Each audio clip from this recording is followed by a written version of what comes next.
let's see if we can finally wrap up Kant's own introduction to the second section of the the grounding for the metaphysics of morals. The actual book on the metaphysics of morals is a different book. If you removed 2 words here, well, 3 words, and just had, no, 2 words. I'm removing the wrong 2 words. That's the problem. If you remove 2 words and it just called it the Metaphysics of Morals, that would be a different book. This is the grounding for the metaphysics of morals. Anyway, we're in the second section of that book. There are 3 sections, second sections of this book, using the Ellington translation. There are 3 sections, and we're hopefully going to finish his introduction to this second section in this video.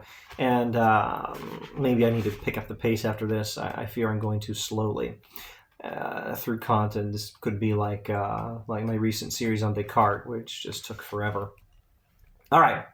Kant says, in this edition, page 22, "But such a completely isolated metaphysics of morals, not mixed with any anthropology, theology, physics, or hyperphysics, and still less with occult qualities, which might be called hypophysical, is not only an indispensable substratum of all theoretical and precisely defined knowledge of duties, but is at the same time a desideratum of the highest importance for the actual fulfillment of their precepts."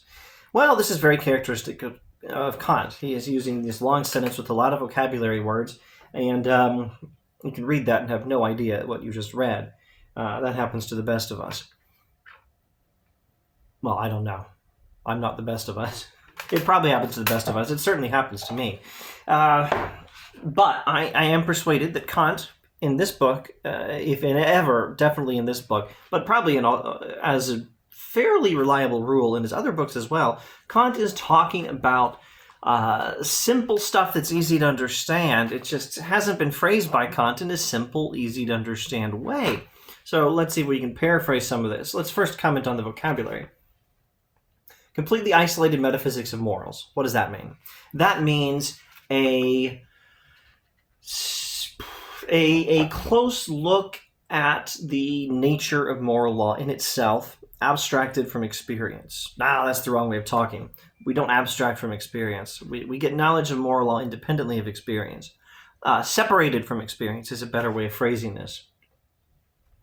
An isolated metaphysics of morals means a study of the nature of moral law in and of itself, independently of any practical circumstances.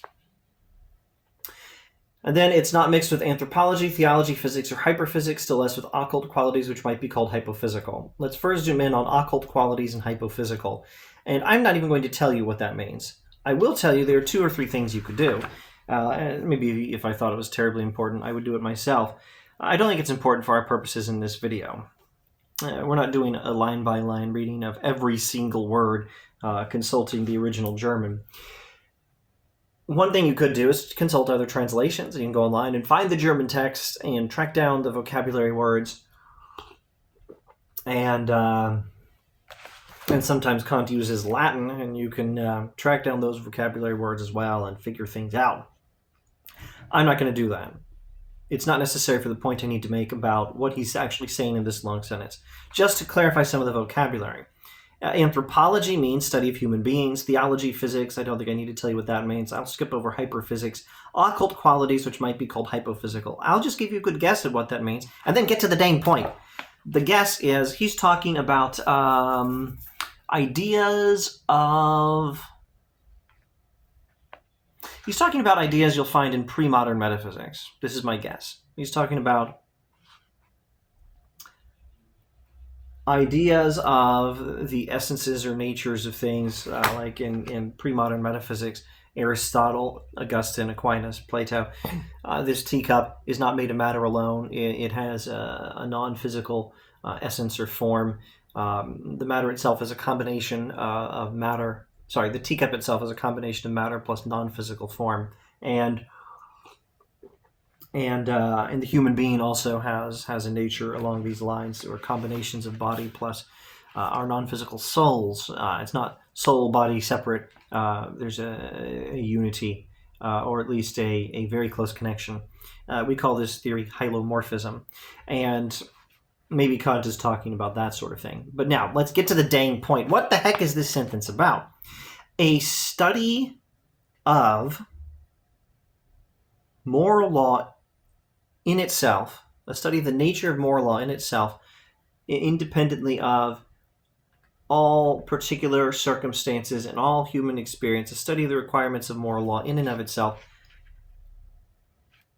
is necessary, and it's super important. It's a desideratum of the highest importance. It's a number one priority, in other words. And that means that we have to study moral law without mixing it with any specific things about human beings. That's the dang point of this sentence. We need to study moral law in itself and not pay attention to the specific details about humanity and how human nature is constructed, and what sort of a universe human beings are living in, and all the details about how we as human beings living in this universe are supposed to be good, and what particular characteristics might affect us. Here's a good illustration, I think, probably. Wookiees in Star Trek, or elves in Lord of the Rings. They have some different characteristics. Klingons in Star Trek, Wookiees in Star Wars, my deepest apologies, elves in Lord of the Rings, have particular details about them that will affect how they're supposed to live according to moral law. Just as the difference between a child and an adult human being will have some effect on how I, at my stage of life, am supposed to obey moral law. That's going to be different from how my children at a much earlier stage of life are going to obey moral law. And some of the particular details, some things are going to be different. But moral law itself has nothing to do with these differences. All those differences are relevant to how we apply moral law, or they're relevant to how we, being the kind of beings we are, pursue happiness or something like that. But they're not relevant to moral law itself. Moral law in and of itself applies to all beings who are rational, and that means all beings who are capable of deciding between one course of action and another, and choosing the right one because it's right, and not based on mere selfish preferences. All right. So a metaphysics of morals along these lines is super duper important. It's the highest priority. Let's see if I can just paraphrase the next sentence without even reading it. All right, in the next 2 sentences rounding out the paragraph, and one of them is a fairly long sentence as before. In the next 2 sentences, Kant is going to say something like this. Here's my attempt to paraphrase the next 2 sentences. The pure thought of duty and of the moral law generally, that's his words, let me paraphrase it now using my own. The idea of moral law in and of itself is able to help us make moral decisions better than any other idea. Yeah, that's it. Kant uses very simple ideas. He just doesn't phrase them in a way that normal people can easily understand. The whole point of this book is Kant thinks there is such a thing as moral law. Without pausing to describe moral law in any kind of detail, the sort of thing captured by Torah language in the Bible. You shall not murder, you shall honor your father and your mother, etc. Moral law is a transcendent standard and authority over us. Kant thinks there is such a thing as moral law. And obviously obeying such a thing is of the highest priority in ethics, far more important than just knowing how to be happy, for example. And Kant says, if we want to obey moral law, this being probably the highest priority for a human being, we need to understand the nature of moral law. And moral law is not dependent on particular circumstances because it's an authority over us and it is universal. It has no exceptions.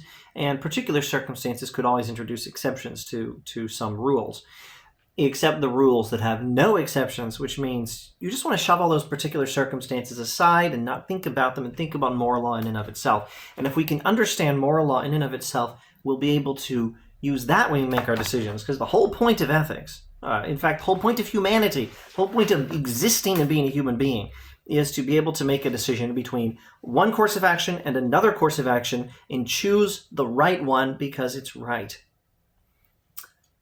And you can do that better if you know what moral law requires of you, if you can know the nature of moral law, because these particular circumstances are complicated, and because we have selfish motives, and sometimes our selfish motives are buried so deep in our minds, or in our hearts that we have almost no way of even knowing what our selfish motives are. But we can still make moral decisions if we remember, well, if we first understand and then remember what the heck is the nature of moral law, because we can then apply it to any circumstances, or rather to our decisions in any particular circumstances, and decide, okay, and discover and learn and observe, okay, if I decide to go that way, my principle motivating my decision is going to be such and such, which is consistent with moral law. And if I decide to go that way, the principle motivating my decision is going to be such and such, which is not consistent with moral law.